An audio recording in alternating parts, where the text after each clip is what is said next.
Bien, continuando con todo lo que corresponde al modelo relacional, que ya habíamos ido aclarando, que no es más que un modelo que en este momento es el que está rigiendo muchas de las implementaciones a nivel mundial de las bases de datos, tomando en cuenta que los gestores de base de datos que se están utilizando en esta actualidad tienen obviamente la concepción del modelo relacional.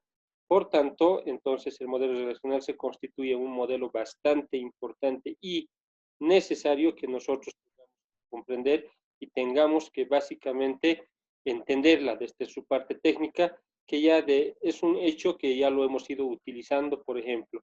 ¿En qué momento lo hemos ido utilizando? En el modelo de entidad-relación, cuando hacíamos el mapeo a tablas. Por ejemplo, ese mapeo a tablas, en su momento incluso les había mencionado que es el mapeo a tablas relacionales, ¿sí?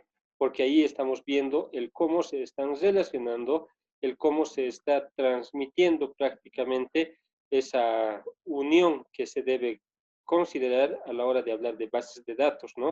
Relacionales sobre todo. Entonces, en esta ocasión, este modelo relacional entonces se constituye como un elemento muy importante, ¿sí? Más allá inclusive de los tipos de modelos que en esta actualidad estamos viendo de que han surgido en su uso, estoy hablando de las bases de datos, por ejemplo, no relacionales, más allá de que no utilicen la idea clara como lo marca el modelo relacional, de todos modos, la concepción de idea de unión, de llaves y todo ello que nos marca de manera clara el modelo relacional, está siendo utilizado, ¿sí? Entonces, miren, el modelo relacional ha marcado bastante todo este camino que se tiene en bases de datos, ¿sí? Bien, entonces, dicho esto, habíamos quedado en la última parte, que era hablar de la estructura de datos relacional, pero habíamos hablado de dominios y habíamos hablado de una gran cantidad de cosas. Y habíamos quedado acá en las propiedades de una relación, que básicamente son las que en este momento estamos mostrando. Básicamente ya lo habíamos analizado, ¿no? Entonces vamos a ir en lo que continúa, ¿sí? Bien, algo que habíamos ido aclarando es que la tabla es ya en el modelo de implementación física, ¿no? Pero obviamente tiene su gran eh, familiaridad, si vale el término, respecto a la relación. Tomemos en cuenta de que una es en un sentido de modelo y la otra es en un sentido de implementación. Y básicamente nosotros siempre, por lo general, vamos analizando a nivel de implementación, puesto que esa es la primera idea que nosotros tenemos que enmarcar cuando estamos trabajando en el modelo. El poder analizar cómo se va a ver una tabla a futuro y todo ello, más allá de que estemos trabajando en el modelo relacional. E inclusive en el modelo entidad-relación, cuando hacíamos el mapeo a tablas, y hacíamos unas consideraciones de cómo se verían las tablas físicas. En este caso, es acá una comparación mucho más cercana, mucho más concreta, porque hablar de una relación en el modelo relacional no es más que hablar a futuro de una tabla en ya la implementación física como tal, ¿no? Entonces acá vamos a ver qué se tiene que tratar respecto a lo que es relación y tabla, ¿no? ¿Qué dice? Relación es la representación abstracta de un elemento de datos, ¿sí? Entonces, como les había dicho, en el modelo estamos hablando de elementos abstractos, elementos idealizados, que obviamente nosotros estamos queriendo que eso se vaya a plasmar en una realidad ya en la implementación de la base de datos física. Y esto es hablar de las tablas físicas a futuro.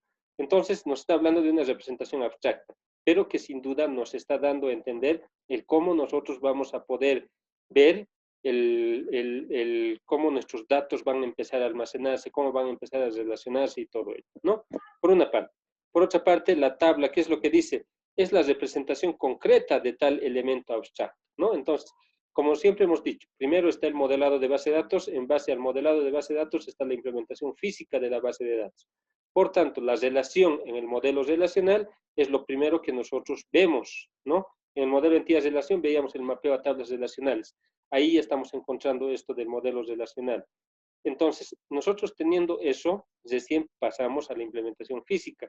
Entonces, decimos que la tabla es justamente esa representación concreta, ¿no? Del elemento abstracto que obviamente trata esta relación, ¿no? Bien, ahora dice, ¿qué ventajas hay? La representación es muy sencilla, ¿sí? A nivel de tabla de este elemento abstracto, ¿no? Que obviamente es denominado relación en el modelo relacional. Eso es lo que habíamos dicho, ¿no? Bien, entonces, de hecho, es mucho más sencillo hablar en el modelado de base de datos, en este caso en el modelo perdón, en el modelo relacional, hablar del cómo se va a ver nuestra base de datos, cómo están conectadas todas las relaciones y todo ello, ¿no? Ya que luego la implementación física de las tablas de una base de datos que deben estar relacionadas, obviamente tiene un cierto más de tiempo y trabajo que debemos de nosotros asumir, ¿no? Sin embargo, bueno, no hay mayor inconveniente tampoco, pero es bastante natural el poder primeramente trabajar sobre un modelo de base de datos y luego sobre la implementación física. Bien, obviamente es fácil de utilizar, entender y razonar. Como les había dicho, es mucho más fácil porque trabajamos en un cuaderno, trabajamos en un procesador de texto, trabajamos en una pizarra, ¿sí? Y ahí entendemos el modelo relacional.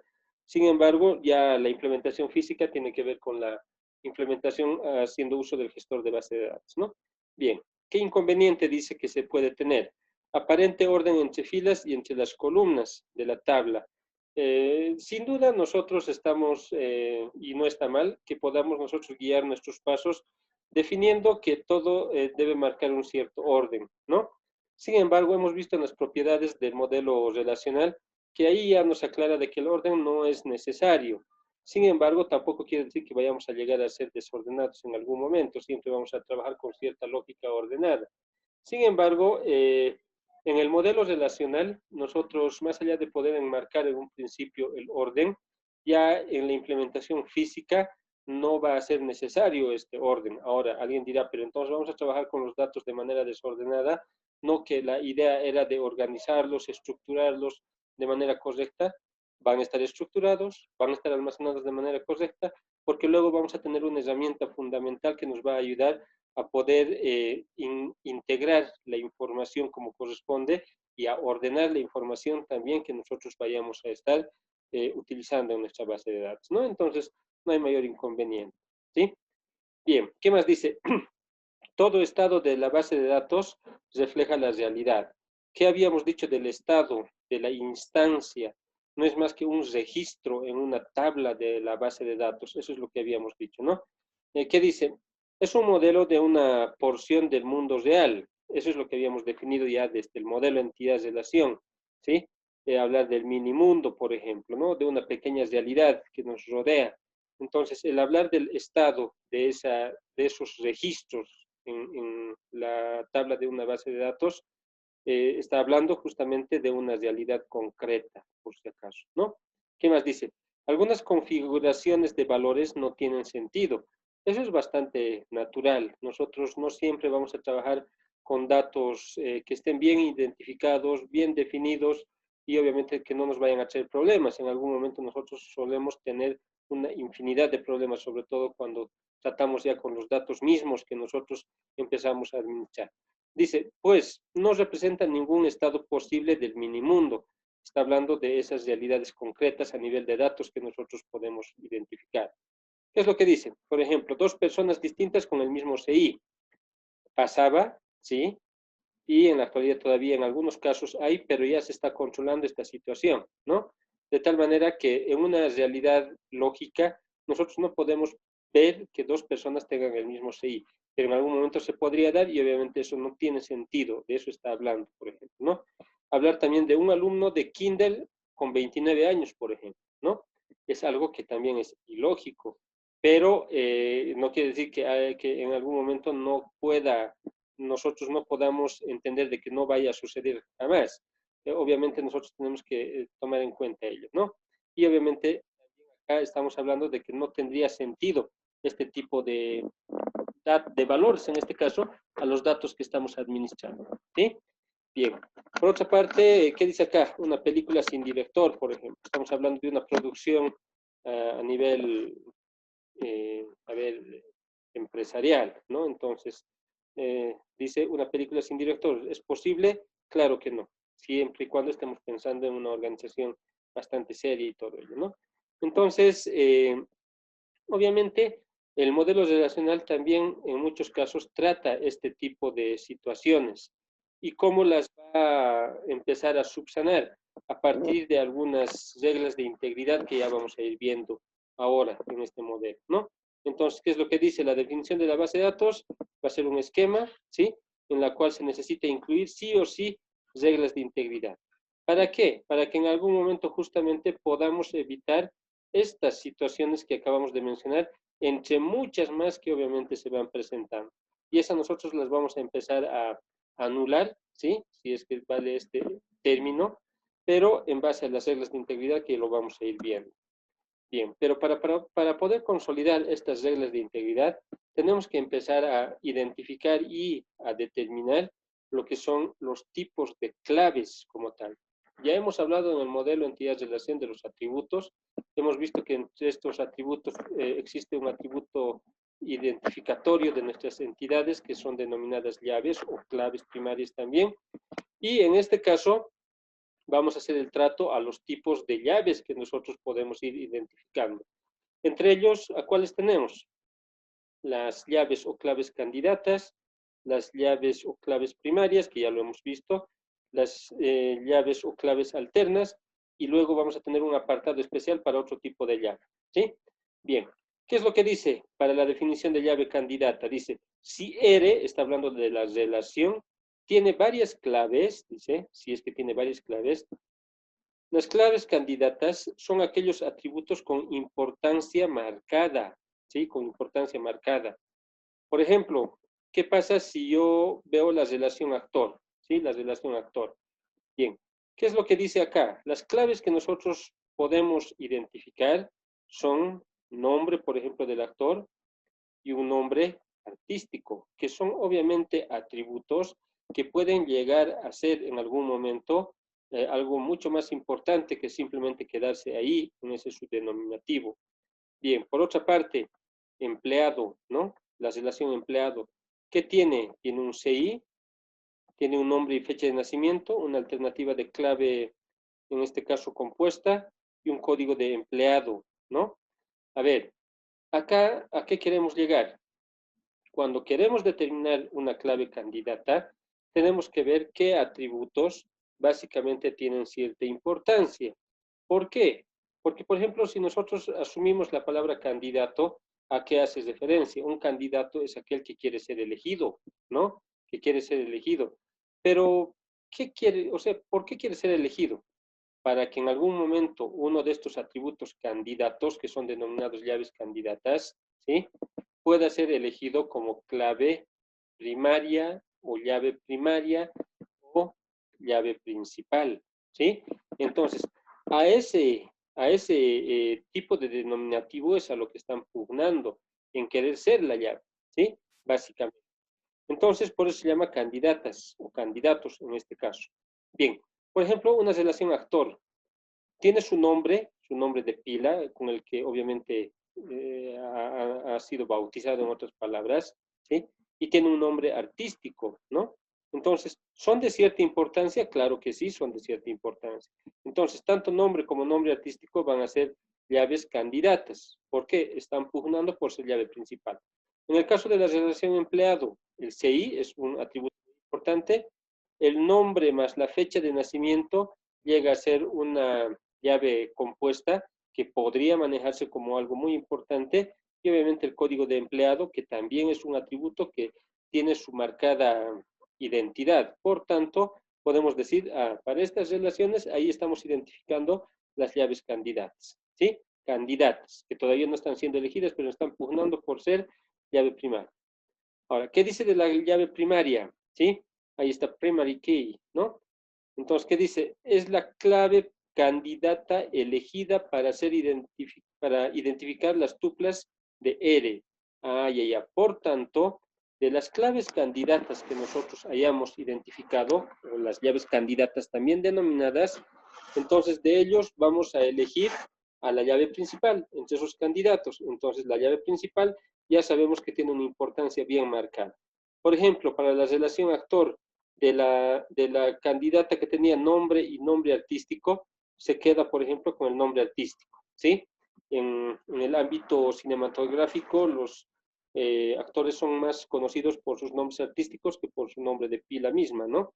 Bien, para la relación, por ejemplo, empleado, entonces, si bien teníamos el CI como candidato, nombre y fecha de nacimiento, una clave compuesta que era candidata, y un código de empleado, entonces nos quedamos con el código de empleado por la naturaleza misma de la situación en la cual nos encontramos. Por tanto, entonces, miren, de las claves candidatas que teníamos por acá, entonces elegimos a la clave primaria. Ah, ya. Entonces, cuando nosotros tengamos que trabajar en el modelo relacional, si bien nosotros desde el modelo entidad-relación ya nos hemos acostumbrado a poder identificar rápidamente la llave primaria, pero en muchos casos no nos hemos dado cuenta de que hay otro tipo de llaves inmersas entre ellas que son denominadas llaves candidatas, ¿sí?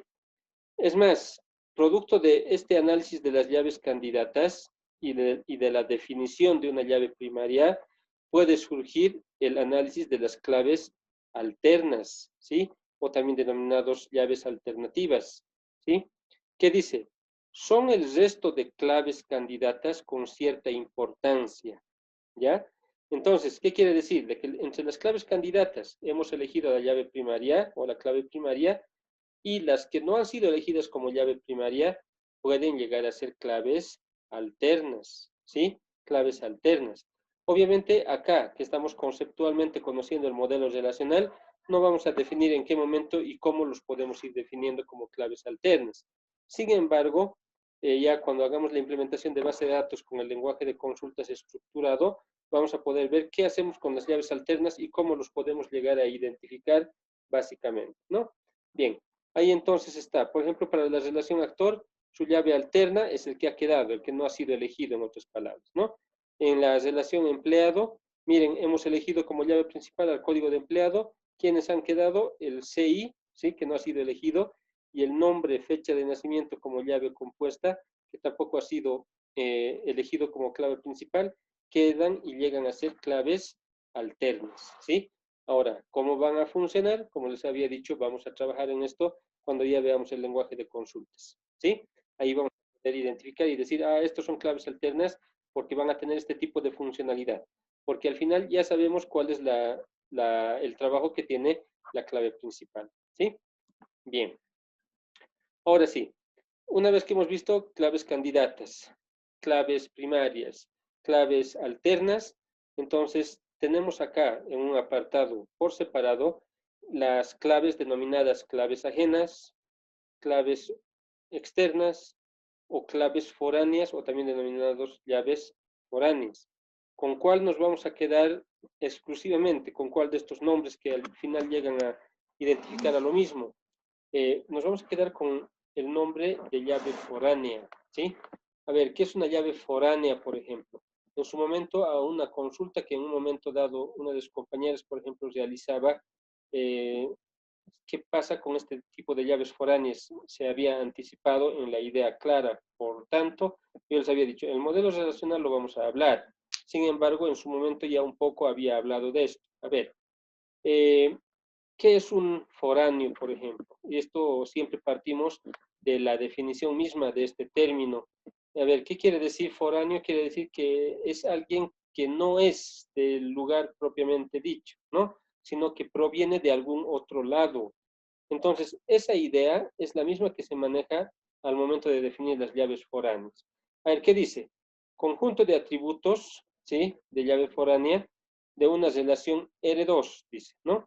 Tal que, y enseguida lo vamos a ver de manera gráfica, sin embargo, esta es la definición formal en el modelo relacional. Dice, existe otra relación R1 con clave primaria primary key y cada valor de foreign key o llave foránea en la relación R2 es idéntico al de primary key en alguna tupla de la relación R1. En otras palabras, nosotros en el modelo entidad-relación, cuando hacíamos incluso la implementación de las bases de datos, habíamos visto que hay atributos de relación. Esos atributos de relación parten de una llave primaria en una determinada tabla, ¿no? Y ese valor de esa llave primaria con la tabla con la cual tienes relación, esos valores tienen que poderse utilizar solamente, ¿sí? En la columna en la cual está el atributo de relación en la otra tabla. Entonces, justamente a eso hace referencia esta definición. Ahora, ¿qué es lo que dice? Conjunto de atributos de una relación que hace referencia a clave primaria de otra relación, o la misma, dependiendo de cuál sea el tipo de relación que tengamos. Para poder identificar esto, acá tenemos una idea general de lo que estoy hablando. Por ejemplo, en la definición hablaba de R1 y de R2. Ahí está R1 y ahí está R2, las dos relaciones. Cada una con sus atributos y con sus llaves identificadas. Ahí están prácticamente subrayadas las llaves y los atributos, ¿no? Por ejemplo, ¿qué es lo que pasa si yo tuviese una relación? Si hablamos del modelo entidad-relación con cardinalidad de uno a muchos, ¿qué es lo que dice? La llave del extremo 1 pasa como atributo normal al extremo de la tabla de la cardinalidad n, ¿no? Entonces, miren, esto es lo que está pasando, ¿sí? La llave de esta relación 1, ¿sí? Está yendo a formar parte ¿de qué? De esta otra relación R2, ¿no? Entonces, a este atributo que está en este momento inscrito con un círculo o con un óvalo en este caso, se le denomina llave foránea, ¿sí? Entonces nosotros ya hemos trabajado con llaves foráneas, lo que sí no le habíamos dado el nombre. Ahora es el momento en el cual vamos a identificar esto.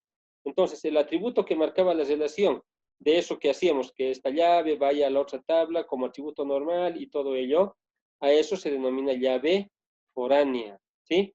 De tal manera que según la definición dice, cada valor de llave foránea en la relación R2 es idéntico al de llave primaria en alguna tupla de la relación R1. ¿Qué quiere decir? Y esto ya lo habíamos marcado.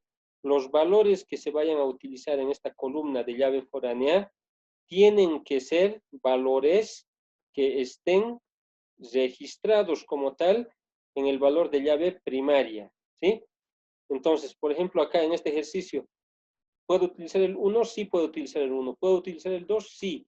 Pero miren, acá tengo la última fila, el último registro, que está previendo utilizar un valor que ni siquiera existe acá en los valores de esta tabla, ¿sí? En la cual la llave está dando a conocer qué valores son posibles a utilizar. En cambio, acá no se está utilizando ello. Por tanto, hay un error y es justamente lo que nos está marcando, ¿no? Entonces, miren, a ese atributo que marcaba la relación, ¿sí? Se le denomina llave foránea.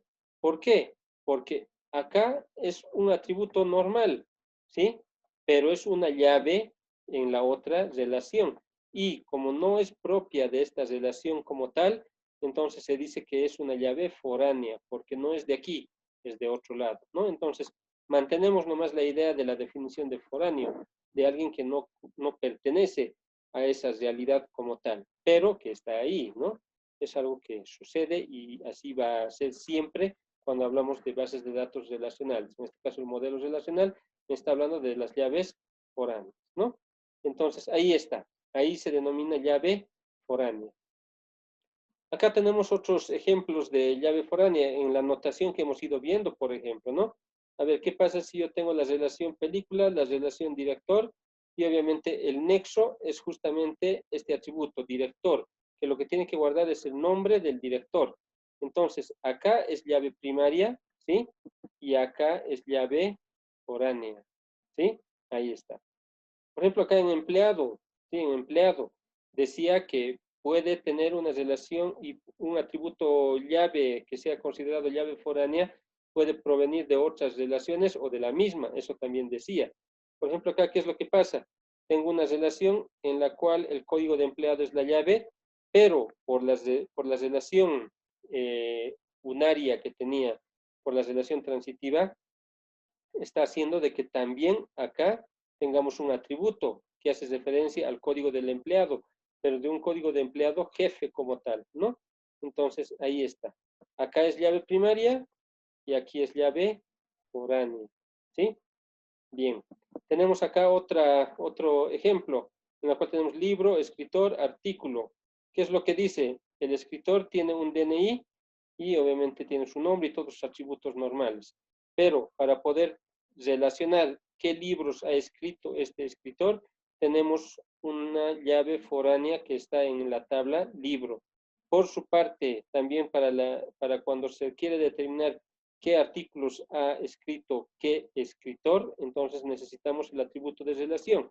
En este caso acá también tenemos la llave foránea. ¿Sí? Bien, entonces miren, llave primaria y para mantener la relación tenemos llave foránea. Entonces miren cómo hemos ido ya trabajando con esto, pero no lo conocíamos definitivamente bajo ese nombre, pero el modelo relacional se encarga de aclararnos toda esa idea. ¿Sí? Bien. ¿Qué más dice respecto a las llaves foráneas? Dice, cada componente de llave foránea, de una llave foránea, debe estar definido sobre el mismo dominio que el correspondiente atributo llave primaria a la que es referencia. Ahora, ¿a qué nos referimos? ¿Sí? ¿A qué nos referimos? Bien, aquí tengo un ejemplo en la cual está paciente, historial y visita. ¿Sí? Bien, paciente tiene su propia llave, es el número de seguro social. El historial o la historia clínica que nosotros estamos acostumbrados a escuchar es el número de seguro social más la especialidad en la cual se le haya atendido. Entonces, tenemos acá una llave compuesta. ¿Sí? Bien. Y acá tenemos otra relación visita en la cual ya tiene su propia llave, no hay mayor inconveniente. Pero miren cómo está llegando a relacionarse con los atributos que son importantes para que se tenga el registro de una visita como tal. Bien, atención. Acá dice en este recuadro, una clave ajena puede ser simple o compuesta. Ya hemos entendido nosotros lo que es llave primaria simple y llave primaria compuesta. Entonces, la misma idea se maneja también para los atributos, o perdón, para las llaves foráneas, por este caso, ¿no? Bien, acá, por ejemplo, miren, paciente para relacionarse con historial utiliza a su llave, acá es la llave primaria, para poderse relacionar. Utiliza su llave para poderse relacionar. En este momento, este número de seguro social llega a ser un componente de la llave, porque recordemos que esto está compuesto, entonces es un componente de la llave, pero además también es llave foránea. ¿Por qué? Porque no está naciendo en ese mismo ámbito, sino que ha provenido de otra tabla, ¿no? Ahí está entonces, ¿sí? Por su parte, acá en la tabla visita, tenemos una llave foránea, número de seguro social, que está viniendo desde historial, ¿sí? Y por eso es denominado llave foránea, ¿sí? La especialidad también que es parte de la llave en la tabla historial, está viniendo a formar parte como atributo normal en la tabla visita, por tanto, este atributo también es una llave foránea, ¿sí? Y obviamente esta tabla visita tiene su propia llave principal, pero eso ya no nos trae al caso en este momento que estamos explicando lo que son las llaves foráneas. Entonces, se cumple lo que decíamos acá. Cada componente de llave foránea debe estar definido sobre el mismo dominio. Y eso es justamente lo que en su momento habíamos visto en las implementaciones físicas de base de datos, cuando decíamos, a ver, definamos bien el tipo de dato, si recuerdan bien en Access, por ejemplo, decíamos, si hemos definido una llave con este tipo de dato, para relacionar a esta tabla necesitamos que ese atributo, que ahora le estamos llamando llave foránea, tiene que tener el mismo tipo de dato, ¿sí? Y ahora que estamos en el modelo relacional, tenemos que decir que tanto llave primaria como llave foránea que están marcando una relación entre tablas, tienen que tener el mismo dominio. Caso contrario, no tendría sentido de relacionarse, ¿sí? Bien, ahí está entonces el cómo también nosotros debemos de identificar a esto de las llaves primarias, llaves foráneas, hemos visto otro tipo de llaves más, pero para una restricción de integridad bien básica que nosotros lo vamos a ver enseguida, es que van a trabajar de manera bien directa las llaves primarias y las llaves foráneas, ¿sí? Entonces ahí está la definición de las llaves foráneas. ¿Qué más dice? El uso de las claves ajenas o foráneas facilita ¿qué? Eliminación de la redundancia, ¿sí? La integridad entre los ficheros o las tablas también que nosotros les llamamos, ¿sí? Otra situación dice mecanismo del modelo relacional de datos para establecer vínculos entre las relaciones. Obviamente, esas flechas que nosotros estamos marcando ahí están por algo, nos están marcando cuál es la relación, de dónde a dónde se están moviendo los atributos. Si de un lado sale es porque de ese lado ahí está considerado como llave primaria y a donde llega con la flecha está considerado como llave foránea. Entonces nos están marcando la relación que existen entre estas, ¿no? Y por otra parte, vamos a ver ya en la parte práctica cuando hagamos implementaciones con el lenguaje de consultas, que básicamente se va a cumplir lo que ya habíamos visto cuando hacíamos implementación en Access, pero en esta situación vamos a ver cómo se enmarca realmente la integridad de los datos. ¿Sí? Bien, ahí está. Bueno, por ejemplo, acá, en este ejemplo que dice, estamos hablando de llaves foráneas todavía, dice, cada cliente solo puede tener una cuenta a su nombre, eso es lo que indica. Una cuenta puede tener más de un cliente como titular. Eso es algo bastante natural, ¿no? O sea, nosotros podemos tener nuestra propia cuenta, cada uno de manera independiente, y en algún momento hay cuentas compartidas, ¿no? Eso es a lo que se quiere llegar. Por ejemplo, hay cuentas que básicamente son administradas por más de una persona, entonces a eso se refiere.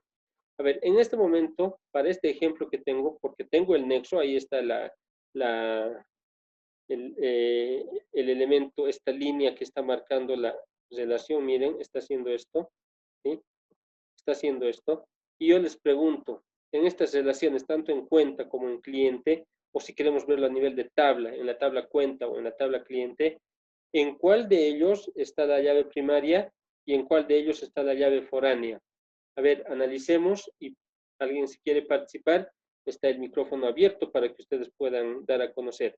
¿En cuál de estas tablas tenemos la llave primaria? ¿En cuál de estas tablas tenemos la llave foránea? Porque se está marcando una relación, por algo debe ser, entonces tenemos que identificar. A ver, si alguien tiene alguna idea, adelante, tiene el micrófono listo para poder expresar su participación.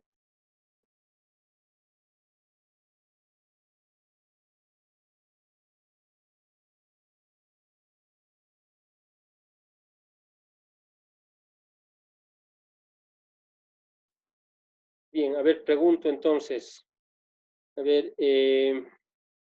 Miguel Mollo, Miguel Mollo, ¿en cuál de las tablas está la llave foránea? Porque acá ya estamos identificando, hay cuenta y hay el número que corresponde a la cuenta, obviamente, ¿no? Ahora, ¿cuál de las dos tablas está llevando la llave foránea? Miguel Mollo, a ver, el chat. En la tabla cliente dice que estaría la llave foránea. En la tabla cliente dice, esta es la llave foránea. ¿Sí? A ver, ¿alguien más?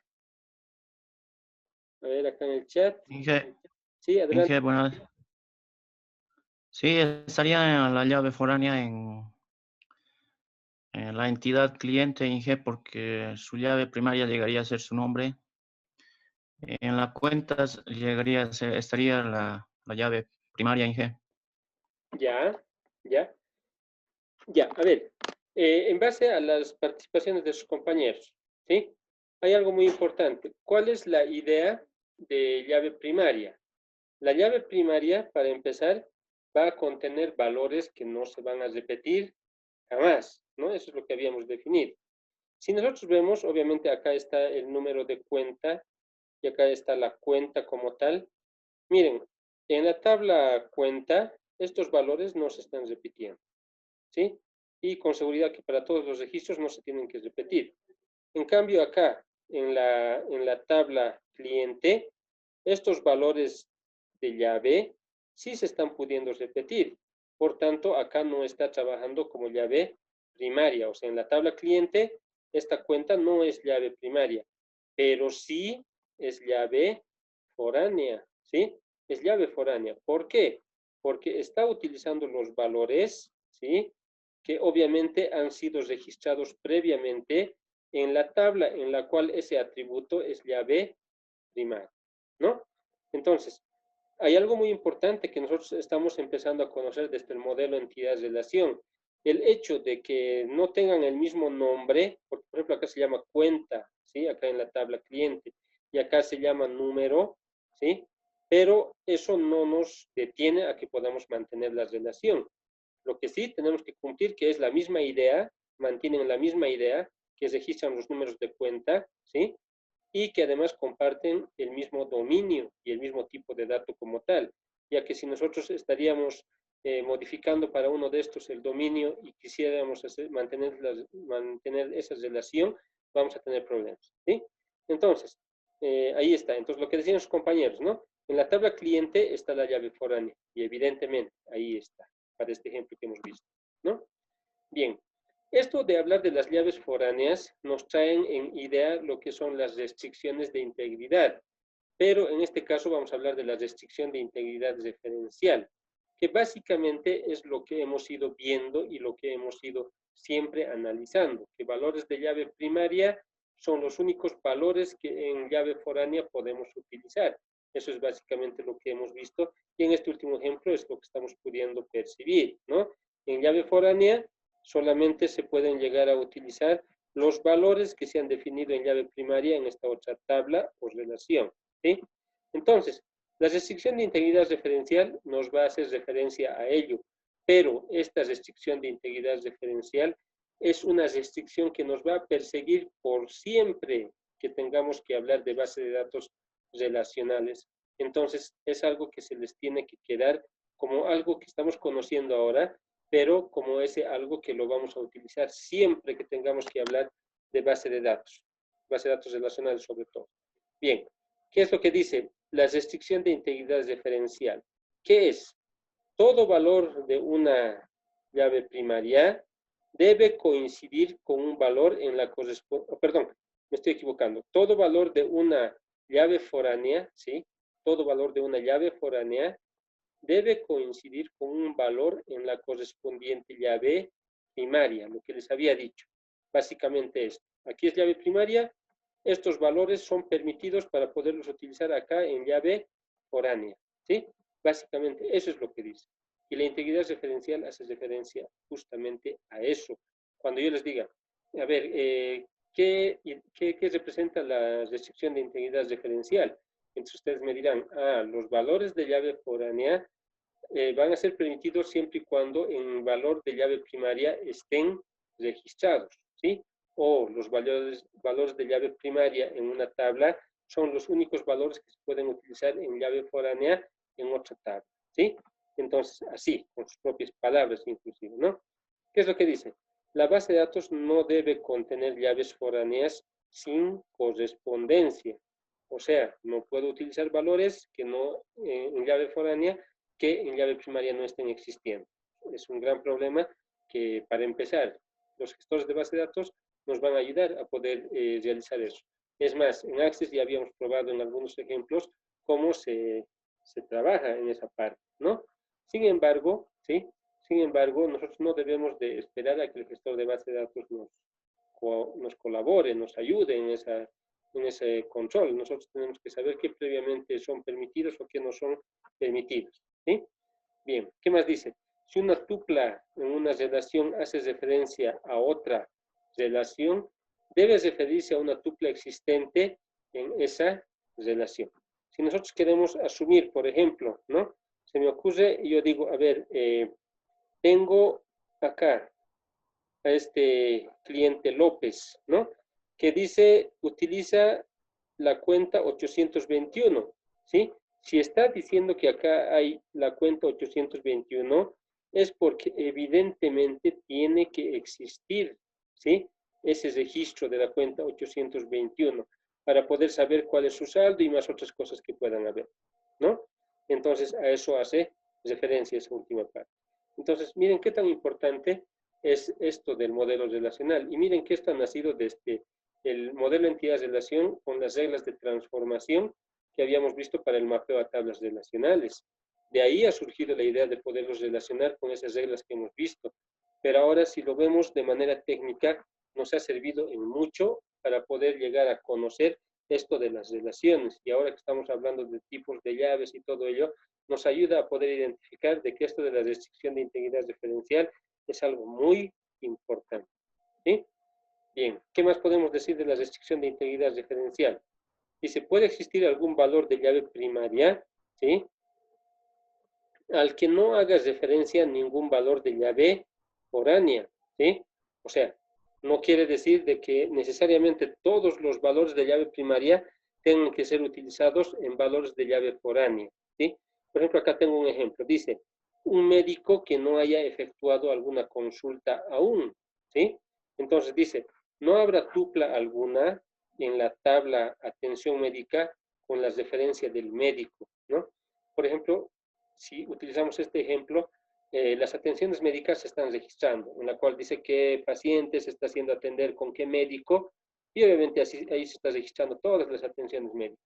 Pero ¿qué pasa si un médico ha sido registrado recién dentro de la planilla de los médicos y todavía no ha atendido a ningún paciente? Por tanto, en la tabla médico está el registro del médico, incluyendo su valor de llave primaria, que todavía no se está utilizando como valor de llave foránea en la tabla atención médica.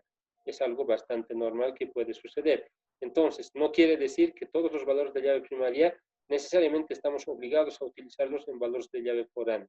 No, eso es algo que tenemos que siempre considerar. ¿Sí? Bien. Ahora, ya que hemos ido hablando esto de las integridades y todo ello, entonces también vamos a ir hablando y para llegar a otro tipo de restricción, de la importancia de los nulos en la base de datos. Ahora alguien dirá, nulos, como nulo, creo que más bien no tiene sentido. Y yo en este momento le estoy diciendo que tiene cierta importancia. Entonces, veamos por qué es importante el manejo de nulos en el modelo relacional. ¿Sí? A ver, ¿qué es lo que dice acá? En el mundo real existe ¿qué? Para empezar, dice información perdida, ¿sí? Información perdida. Por ejemplo, fecha de nacimiento desconocida. En la actualidad es algo que ya muy poco sucede, pero todavía sigue sucediendo. Hace mucho tiempo, en la época incluso de nuestros abuelos y demás, es donde más ha sucedido todas estas cosas, en la cual, por ejemplo, en muchos casos se desconocía la fecha de nacimiento de una persona, ¿no? Y decíamos, bueno, a ver, por ejemplo, mi familiar, mi abuelito, mi abuelita, que ya tienen una gran cantidad de años, que nunca se ha sabido cuándo ha nacido, pero por convención nosotros le festejamos en Navidad, por ejemplo, ¿no? Pero no tenemos una fecha de nacimiento definida. Entonces, cuando nosotros no conocemos información que podamos nosotros integrar en nuestra base de datos, lo llamamos información perdida y tiene que ver con esto de los valores nulos, ¿sí? Bueno, valores nulos en un sentido extremo, porque al final el nulo no es un valor en sí mismo, ¿no? Bien, ¿qué más dice? Otro caso, dice ausencia de información, o sea, de que por más que queramos, no hay esa información. Por ejemplo, cuando a veces nos preguntan, ¿no? ¿Tiene teléfono? Pero, o sea, para el registro del número telefónico, en la actualidad, otra cosa es el número de celular, ¿no? De teléfono celular. Pero, por ejemplo, un teléfono domiciliario, ¿no? No todos lo tienen y, bueno, si en algún momento me quieren hacer el registro de mi número telefónico, yo le digo, no hay, no tengo, ¿no? Entonces, por tanto, eso es ausencia de información. Algo muy importante también para el trato de los nulos. Otro tipo de ejemplo, entre los muchos que podemos encontrar, por ejemplo, valores no aplicables a ciertos atributos, ¿sí? Valores no aplicables a ciertos atributos. Por ejemplo, fecha de jubilación a un empleado activo, ¿no? Entonces, miren, a ver, nosotros pongámonos en el caso de que somos empleados, ¿sí? Somos empleados y nos están pidiendo nuestros datos, tal vez nos están registrando por primera vez inclusive nuestro nombre, apellido, dirección, ocupación, número telefónico y tantas cosas que nos están pidiendo y tengo un atributo donde dice fecha de jubilación. En ese momento, si apenas me están registrando, yo no puedo ofrecer mi fecha de jubilación, ¿no? Entonces, puede suceder de que yo tenga atributos que en algún momento van a tener datos, pero que no necesariamente los tengo que dar en un determinado momento, ¿no? Entonces, en algún momento tendré que tener la fecha de jubilación, pero en muchos momentos no es necesario que todavía nosotros integremos valores a ese tipo de atributos, ¿no? Entonces, miren, Hay demasiados ejemplos que podemos ir analizando en los cuales vamos a siempre llegar a un punto, a decir, no hay nada que podamos acá nosotros integrar como valor en un determinado atributo, ¿no? Por tanto, para todo eso, ¿qué es lo que dice acá en la parte inferior? Para representar estas situaciones en los sistemas de base de datos, se utiliza el nulo, ¿no? Entonces, cuando no sepamos qué vamos a colocar, porque no tenemos datos que involucrar en un atributo, vamos a colocar nulo. Cuando no sepamos de una información que se ha perdido, que se desconoce, entonces vamos a colocar nulo. Cuando tengamos atributos en los cuales hay que llenar datos, pero que todavía en ese momento no tenemos qué datos vamos a llenar, entonces colocamos nulo, ¿sí? Entonces ahí está. Por eso la importancia del nulo. El nulo como tal parecería ser algo que no nos sirve, ¿no? Sin embargo, en las bases de datos nos sirve bastante. Nulo, que obviamente null, así está escrito en inglés, y básicamente es esta palabra reservada que vamos a utilizar bastante en las implementaciones cuando hagamos uso del lenguaje de consultas estructurado. ¿Sí? Ahí está. Entonces, miren, es importante esto del nulo. Pero como les había repetido, no es un valor, ¿sí? No es un valor, es un desconocimiento, ausencia, pérdida de información. Eso quiere decir nulo. Bien, ¿qué más dice de los nulos? Dice, si una tupla tiene un atributo que contiene un nulo, ¿no? Entonces dice, si una tupla, está hablando de un registro, ¿no? Tiene un atributo que contiene un nulo, significa que el valor real de tal atributo es desconocido, ¿sí? Entonces, donde veamos el nulo, se desconoce de ese valor, no hay ese dato que podamos registrar, ¿no? ¿Qué más dice? Es posible especificar si un atributo puede o no contener nulo, ¿sí? Eso lo vamos a hacer en el lenguaje de consulta, pero ya de entrada nosotros tenemos que empezar a analizar. Por ejemplo, ¿qué pasaría, ¿sí? Si nosotros queremos hacer el registro de personal, ¿no? Registro de personal, en el cual decimos, para el registro de personal tenemos el CI, el carnet de identidad, es un dato obligatorio, sí o sí nos tienen que dictar, ¿no? Los nombres, sí o sí nos tienen que dictar. Apellido paterno, no siempre, algunos tienen apellido paterno, algunos no lo tienen, ¿no? Entonces decimos, no siempre vamos a obligar a que nos den el apellido paterno. En el apellido materno, lo propio, no siempre vamos a pedir a que se integre. Algunos solamente tienen apellido paterno, algunos solamente tienen apellido materno, ¿sí? Un gran común de las personas tienen ambos apellidos, pero tenemos los casos extremos. Entonces, en los cuales nosotros no podemos obligar a que nos dicten sí o sí apellido paterno y apellido materno, ¿no?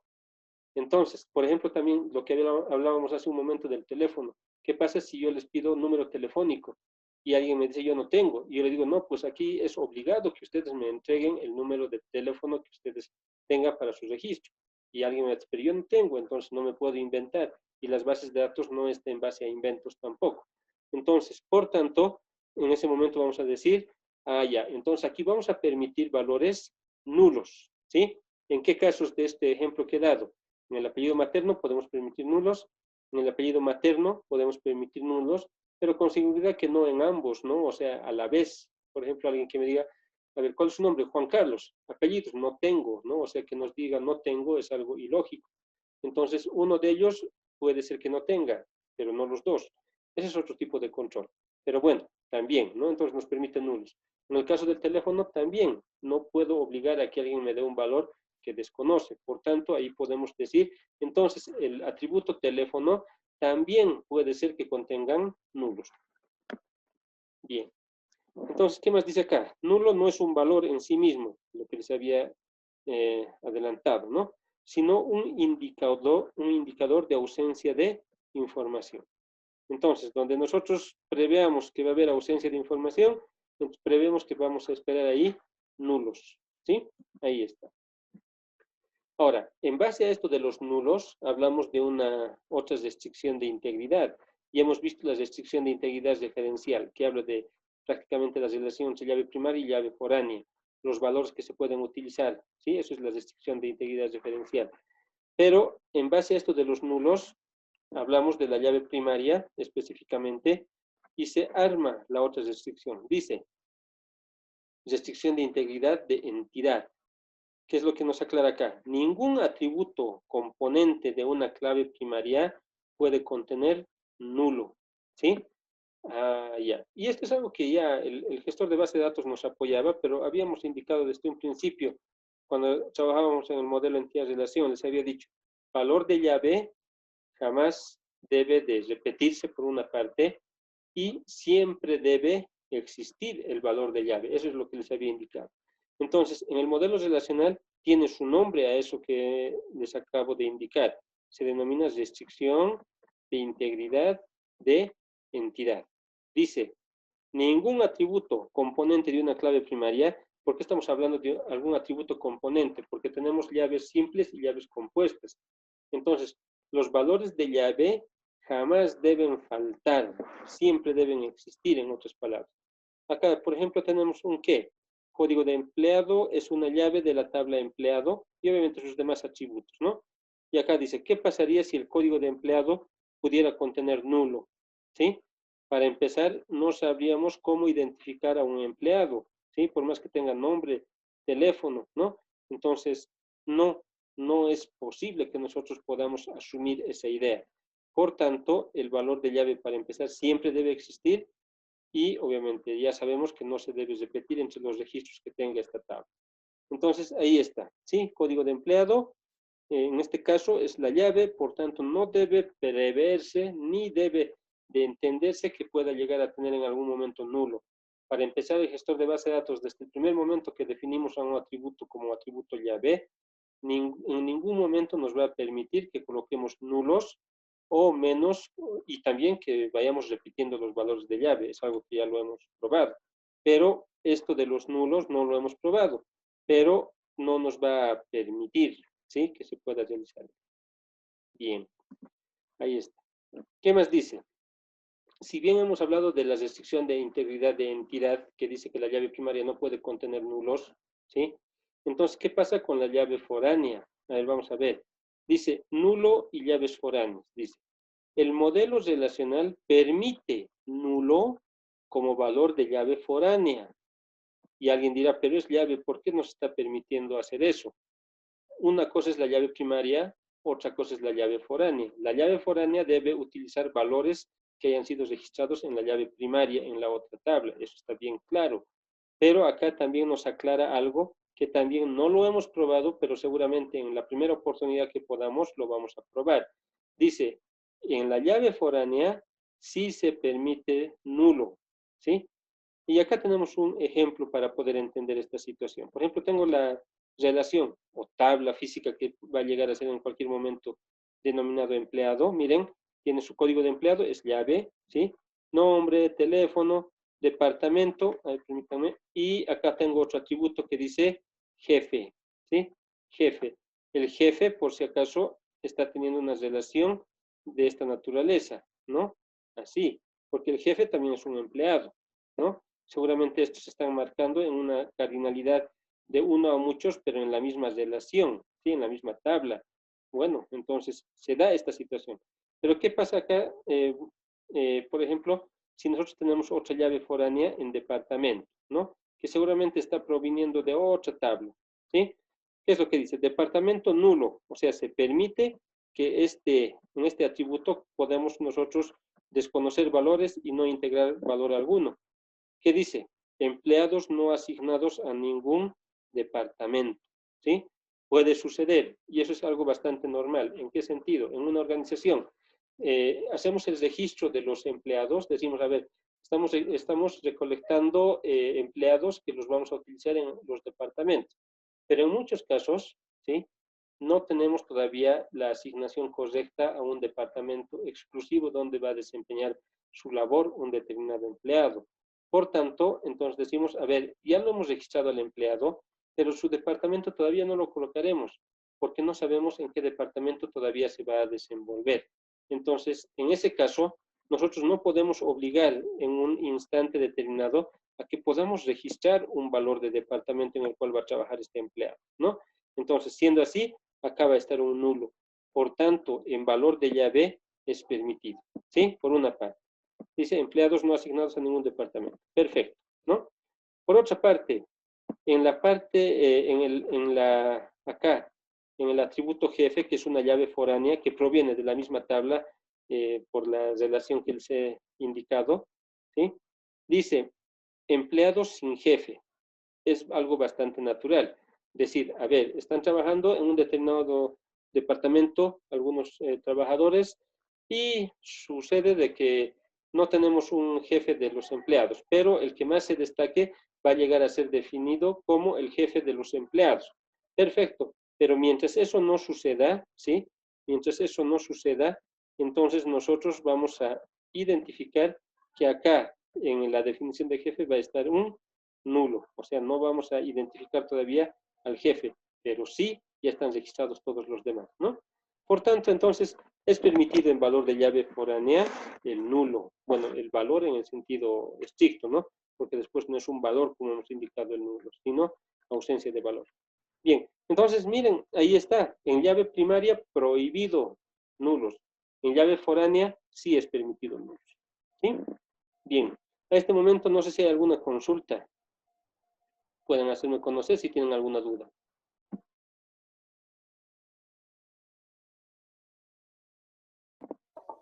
Inge, Adelante, adelante. buenas tardes. En este caso, la llave foránea no tendría que ser la llave principal del que proviene, de la entidad.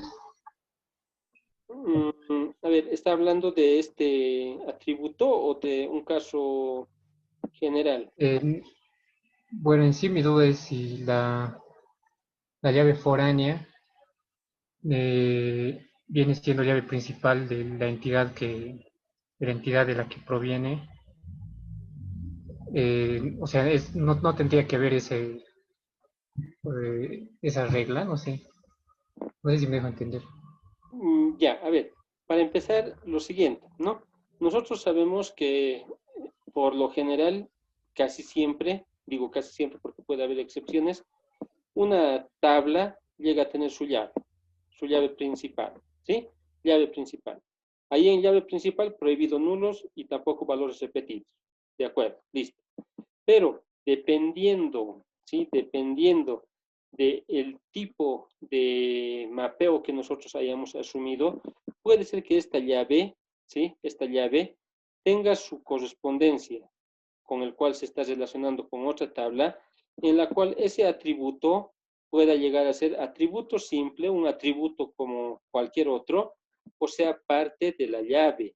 Eso hemos visto, por ejemplo, en cardinalidades de uno a muchos, en la cual la llave del extremo 1 pasa como atributo normal al extremo n, que es lo que está sucediendo en este caso exclusivo que nosotros estamos pudiendo ver acá, que es obviamente una relación unaria, o sea, de una tabla con la misma, ¿no? Entonces, eso es lo que está pasando en este momento, ¿sí? Pero, atención, la cardinalidad que recordábamos, de uno a muchos, la llave del extremo 1 como atributo normal a la tabla del extremo n, como atributo normal, no necesariamente tiene que ser parte de la llave, no hay mayor inconveniente, pero en algún momento puede ser de que esta llave vaya a componer como llave, como parte de la llave en otra tabla. Pero aún así, vaya o no vaya a ser parte de la llave, a donde vaya, ¿sí? A donde vaya a ir, ahí es denominado llave foránea, ¿sí? Y la llave foránea puede y debe utilizar valores de llave foránea que hayan sido previamente registrados acá en esta tabla donde es llave primaria. Pero también ahora estamos aprendiendo de que aquí o bien hay valores que están previamente registrados en la tabla donde es llave primaria, o al final permitimos también los nulos, ¿sí? Eso es lo que estamos indicando. Entonces, no necesariamente quiere decir que las llaves foráneas tengan que ser parte de la llave. Pueden ser atributos normales, pero eso sí, son atributos que marcan la relación entre tablas, ¿sí? Eso es lo que hay que entender. ¿De acuerdo? Bien. No sé si hay alguna otra consulta.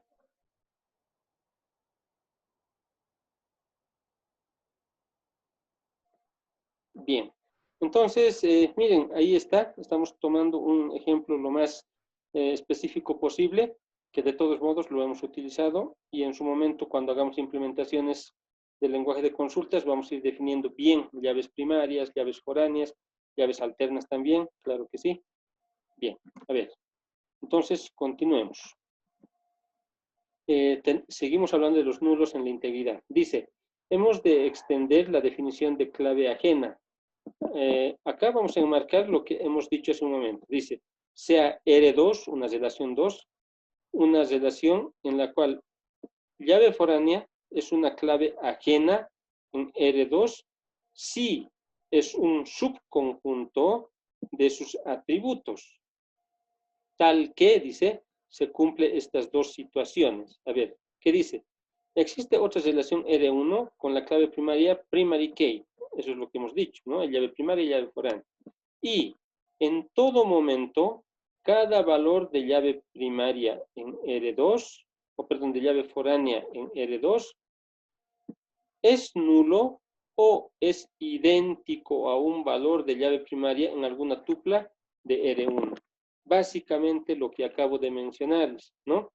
Si yo tengo a este atributo llave relacionado en otra tabla, entonces los valores que voy a utilizar acá son los valores que estén previamente registrados en esta tabla donde ese atributo es llave primaria, o al final acá puede permitirme registrar nulos, ¿sí?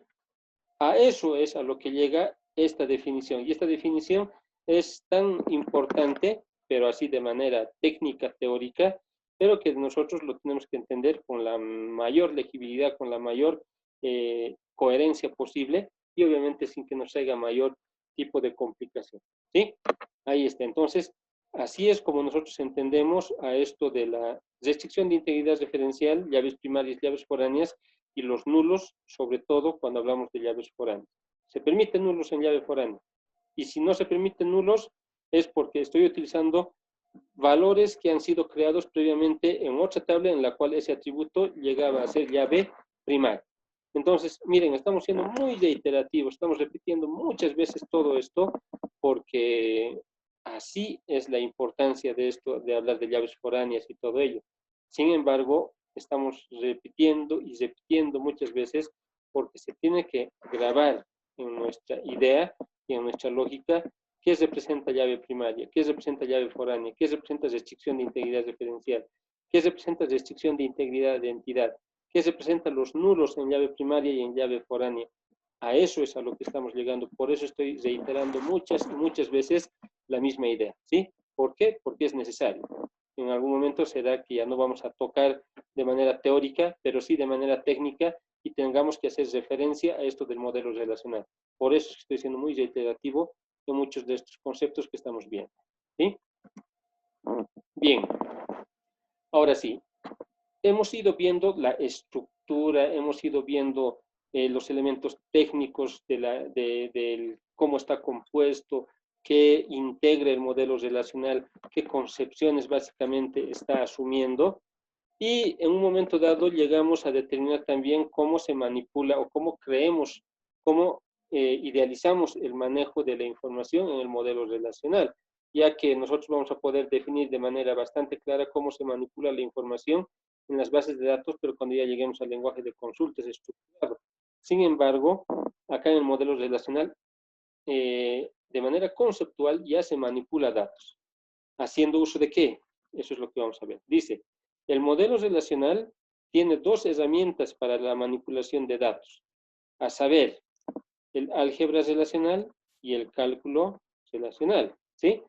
Que obviamente son elementos entre teóricos y hasta en algún momento matemáticos que nosotros utilizamos para poder identificar la manipulación de datos en el modelo relacional, ya que esta manipulación que estoy mencionando ha dado vida al lenguaje de consultas estructurado, que va a ser nuestro siguiente capítulo, ¿no?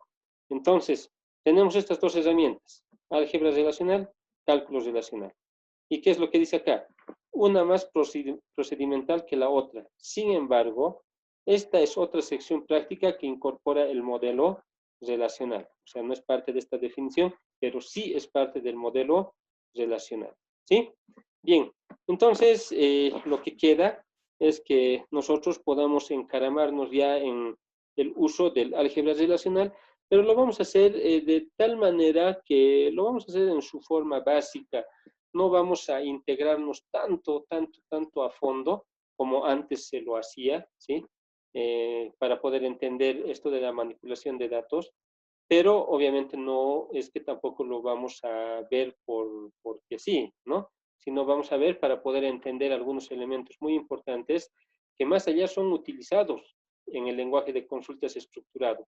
Es por eso que estamos marcando un orden lógico. El modelado de base de datos, implementación física de base de datos y luego manipulación de datos que obviamente nosotros vamos a tener que manejarla. Y ya que hemos dicho que el modelo relacional es el que ha dado vida a toda la idea de las bases de datos relacionales, ¿sí? Es que justamente su herramienta de manipulación de datos denominado álgebra relacional, ¿sí? Específicamente, sin desmerecer al cálculo relacional, por supuesto, el álgebra relacional ha dado vida, ¿sí? A lo que en la actualidad son el lenguaje de consultas estructurado, que nosotros lo vamos a ver en un capítulo por separado, ¿sí? Por tanto, entonces, lo que ahora nos va a quedar es ver el álgebra relacional. El cálculo relacional me gustaría que tal vez lo puedan ver, lo puedan investigar. Es algo un poquito menos procedimental que el álgebra relacional. El álgebra relacional es un poquito más operativo, más procedimental, se ve cómo nosotros manipulamos los datos. En cambio, el cálculo relacional es mucho más directo, ¿sí? Mucho más propositivo. Entonces, no es parte de la currícula, pero tampoco quiere decir de que en algún momento ustedes no puedan hacer la investigación respecto al cálculo relacional. Entonces, miren, lo que ahora ya hemos visto teóricamente, para muchos tal vez nos ha cansado esto de ver tantas cosas técnicas que había tenido el modelo relacional, pero que lo vamos a utilizar siempre.